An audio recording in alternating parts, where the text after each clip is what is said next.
Alors maintenant, la subordonnée circonstancielle de but. On l'appelle aussi une subordonnée finale, c'est-à-dire qui aboutit à une fin. Raya. Alors, on l'exprime à l'aide de plusieurs subordonnants, surtout quand les deux sujets des deux phrases qu'on vous propose à l'examen, par exemple, sont constitués ou composés d'un même mais un seul sujet. Donc là, les subordonnants seront suivis du mode infinitif. Alors, voici un exemple. Pour, afin de, dans le but de, dans l'intention de, dans le dessein de, en vue de, à seule fin de manière à, de façon à, plus le mode infinitif. Donc comme je viens de dire, je le répète, eh bien si on a un seul et même sujet dans les deux phrases qu'on vous donne, eh bien on aura l'infinitif donc qui est précédé de ces subordonnants. Exemple, je pars dans le but de me faire soigner. Là, nous avons un seul et même sujet.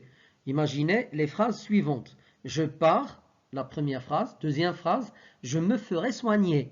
Donc ici, nous avons dans les deux phrases je et je. Donc c'est le même sujet. Donc ce qui fait qu'on est obligé d'utiliser normalement l'un des subordonnants qu'on vient de voir qui introduisent le mode infinitif. Donc on dira je pars dans le but de me faire soigner. Soigner avec R, c'est l'infinitif. 2. Il leur téléphone en vue de les prévenir de son arrivée. La même chose, donc un seul et même sujet.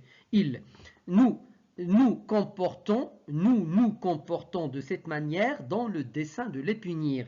Alors toujours le même sujet, nous et nous. Nous comportons de cette manière, deuxième phrase, nous les punirons. Donc nous nous comportons de cette manière dans le dessein de les punir. Punir avec IR, c'est l'infinitif. 4.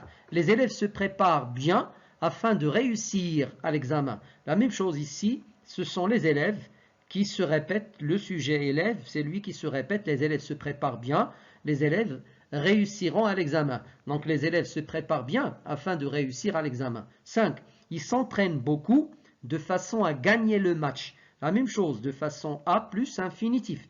Tu donnes la charité aux pauvres pour avoir la satisfaction de Dieu. Pour plus infinitif. Toujours le même sujet, tu et tu. Elle obéit à ses parents afin d'entrer au paradis. Donc la même chose, donc elle obéit, elle veut entrer au paradis. Donc elle obéit afin d'entrer au paradis. 8. Vous vous précipitez dans l'intention d'entrer les premiers. Donc la même chose, on a un seul et même sujet. Maintenant, les subordonnants expriment l'idée de peur, toujours avec le mode infinitif. De peur de crainte de, plus infinitif. Exemple, elle marche lentement. 2. Elle ne veut pas tomber. Donc 1. Elle marche lentement.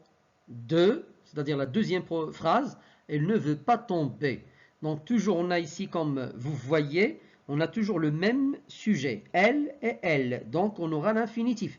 Mais seulement dans la deuxième phrase, on a la négation qui montre qu'il y a ici un problème, qu'on a peur ou qu'on craint qu'une chose n'arrive. Par exemple ici, elle ne veut pas tomber. Donc ne pas tomber, ça veut dire qu'elle a peur de tomber. Donc au lieu de dire elle marche lentement pour ne pas tomber, qui est correct grammaticalement, mais seulement sémantiquement c'est un peu lourd. Donc il vaut mieux dire d'une manière très jolie, elle marche lentement de peur de tomber, ou bien elle marche lentement de crainte de tomber.